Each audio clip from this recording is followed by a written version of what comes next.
भाभी माँ, ओह भाभी कितना ले जाऊंगी, बस हो गया। नम्रता ने कहा, क्या हो गया, कभी कभी तो आती है। तुम इनकी भाई होती तो आधा हिस्सा लेती कि ना लेती। पर भाभी, भैया इतने खर्चे में हैं, आप लोगों का इतना प्यार मिल रहा है, वही बहुत है मेरे लिए। ननद 1 वर्ष बाद आई थी।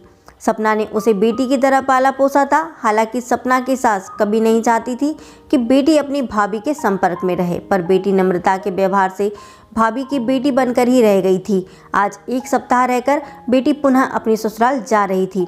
बहू जा किचन में जा, दूध उबाल पर है। सपना की सास उसके पास आती हुई बोली, जी माँ जी, कहते हुए सपना किचन में चली गई। बहू के किचन में जाते ही सास ने अपनी बेटी को 10,000 रुपये अपनी साड़ी के पल्लू में से निकाल कर दे दिया। यह क्या माँ, रख ले बेटी, तेरे काम आएंगे। माँ ने अपनी बेटी से कहा, पर माँ तुझे यह मिले कहाँ, आपकी कोई नौकरी तो है नहीं।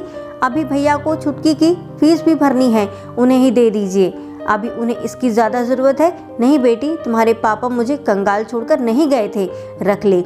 और जबरन बेटी के हाथ में रुपया ठूस कर चली गई। बेटी नम्रता को पिछले महीने भाभी का फ़ोन आया था, याद आया।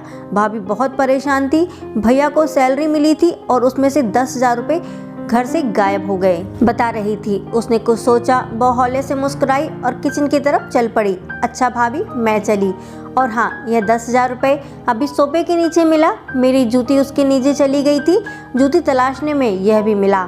शायद यह वही रुपया है जिसके विषय में आपने फ़ोन किया था।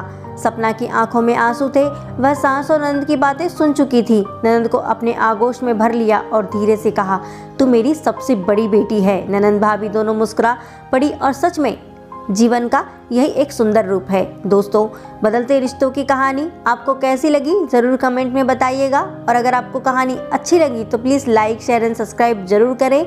जय हिंद, जय भारत। फिर मिलेंगे अगली कहानी के साथ दोस्तों। वंदे मातरम।